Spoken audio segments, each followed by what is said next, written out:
ভাল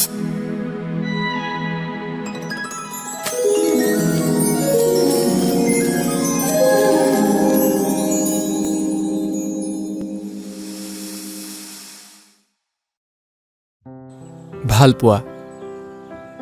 কিছুমান মানুহক ভাল পোৱাটো ইমান সহজ নহয়।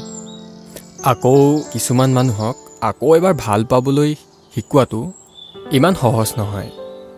কাৰণ কিছুমান মানুহৰ বাবে ভাল পোৱা কেৱল স্মৃতি, কেৱল তেওঁলোকৰ অতীত, কেৱল তেওঁলোক য'ত অধিকাৰ নাই আন কোনো ব্যক্তিৰ।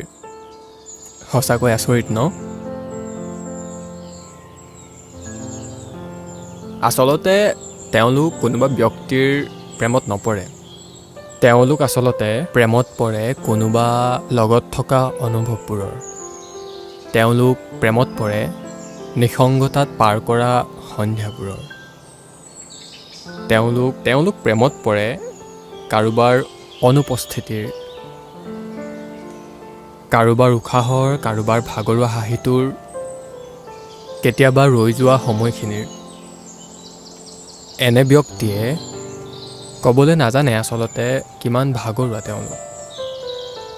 এনে ব্যক্তিয়ে মানি ল'বলৈ নিবিচাৰে আচলতে কিমান ভয় কৰে কিছুমান বিশেষ মুহূৰ্তবোৰ হেৰুৱাই পেলাবলৈ।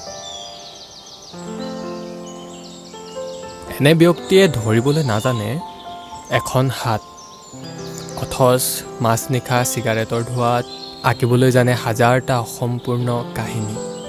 তেওঁলোকৰ ভাগৰুৱা হাতখনে অলপ সাহস বিচাৰে দূৰ দিগন্তত হেৰাই যাবলৈ ধৰা সেই চকুকেইটাই বান্ধি ৰাখিব খোজে কিছুমান মানুহক আৰু কিছুমান সময়ক।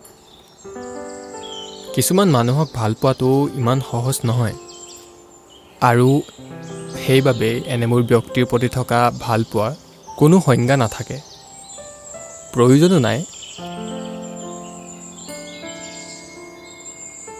পৃথিৱীৰ বাবে যি অযুক্তিকৰ, আপোনাৰ বাবে যি সংজ্ঞাহীন, এনে হাজাৰটা কাহিনী লুকুৱাই ৰাখে তেওঁলোকে। কাৰণ অকলশৰে থকাটো তেওঁলোকৰ বাবে নিচা। নিজৰ পৃথিৱীত নিজকে বান্ধি ৰখাটো তেওঁলোকৰ দুৰ্বলতা। আৰু সেইবাবে চাগে আমি দুৰ্বল হৈ পৰোঁ এনে একো নুবুজা আৰু একো বুজিব নিবিচৰা মানুহবিলাকৰ বাবে। এইটো জানিও যে ভাল পোৱা দুৰ্বলতা নহয়, ভাল পোৱা সাহস। কিছুমান মানুহক ভাল পোৱাটো ইমান সহজ নহয়।